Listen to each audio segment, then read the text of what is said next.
This shirt that I've got on, you can see what it says. It's talking about God's family. The night I spoke at the conference, or I did my part, let's put it this way. The day before, all of the province had gotten together, that was on the island of Matspati, and all of them came. They all wore shirts like this, and they marched through their town. Now, I didn't march through the town. My legs wouldn't allow me to walk 2 or 3 miles without having to stop, and I'd be the one dragging the tail, so I rode in the back of a truck. But I saw things, and I knew that if those people could really get together the way they did when they organized this, the townspeople, they stopped in their tracks. They witnessed to a lot of them as they went. I said, can you imagine, you guys, what you can do? See, it just appeared to me the last few years that nobody could get their act together. I mean, we can do our best to help them. But it just seemed like one was trying to outdo the other or something like this. But brothers and sisters, if we can get in one mind and one accord, and I'm not saying you have to march through your city, but I saw things happen when they were walking through the city with the people and how it changed things. And they had a meeting there. And the Lord had dealt with me to talk to them. As if what? I mean, I'm not a good speaker, but God knows how to talk. And at that meeting, I said, brothers, I said, you know what? I saw something today with you that I knew you could just do anything. When you marched through your province, and all the townspeople were there outside just looking. And you had your shirts on that told what you were all about. And if someone wanted to know, you stopped and told them. I said, you can do anything when you're in one mind and one accord. I said, but unless you do, you won't go anywhere. Because you're fighting against each other. And it's not a good thing. I saw a big change. I saw the tears started rolling down these grown men and down my eyes too. I knew God was there and He was taking care of it. You know what? I wanted my pastor. I know he's been not real well, but he will see some things when he goes over there. But you know what? There's going to be a big change in the Philippines.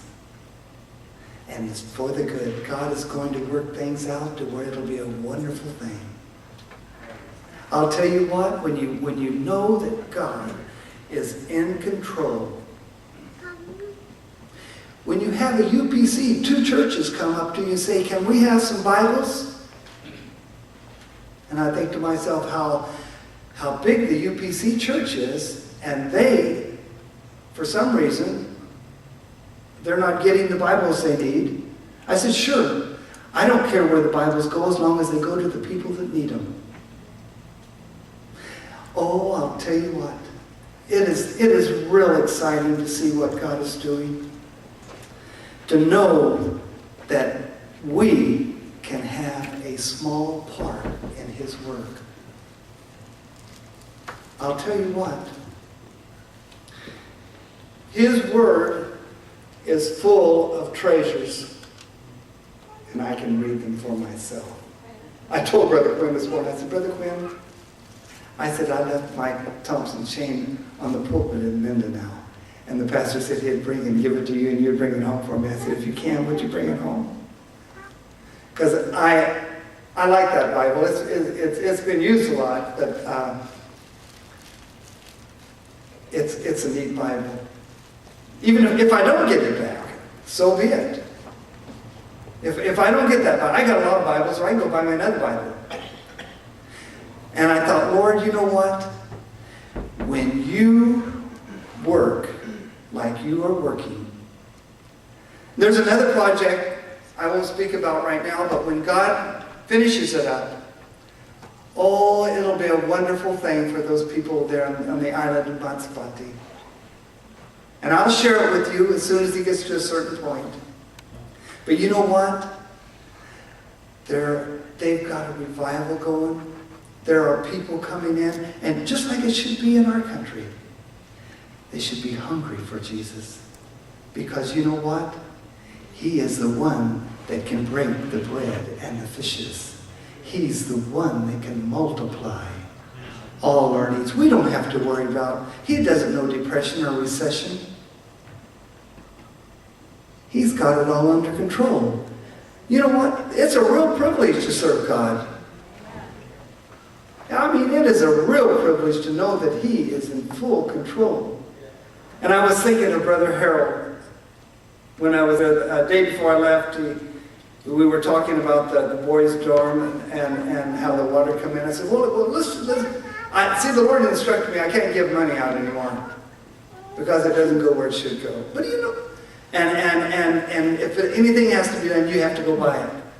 Give them materials to do what they have to do. And I said, Lord, we'll fix this dormitory, this roof. So we went up to this, Harold and I and Levi went up to this lumber yard, as I would call it. And we bought enough steel to cover what it was needed for the dormitory so they can be out without water coming in. And I thought, Lord, you know what? He's doing great and mighty things. I know there's probably some things that I've missed, but let me tell you what. God doesn't miss a thing. He doesn't miss a thing in our life. If there's things in our life that we need to take care of, he sees it. That's why he said, tell them to listen.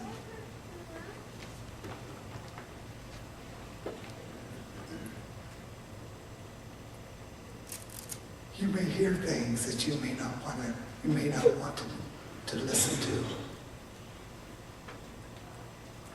But you know what? God knows all things. He's what they call, he's got it covered.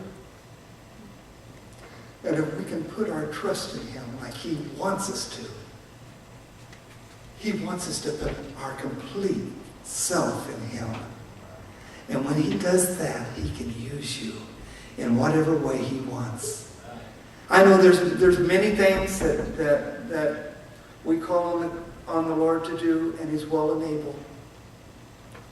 But remember, when you pray his will be done. He sees our future. I don't see it, because I remember he rebuked me one time about that. I said, Lord, remember what you did for this person? You can do it for me the same. He said, Larry, he said, don't pray like that. He said, I might give it to you and it may not be the best thing for you. Pray your will be done, my will be done, and it'll be right. Brothers and sisters, God's going to take care of everything. We don't have to worry about it. We just have to pray and just watch it happen. Thank you very much, Brother.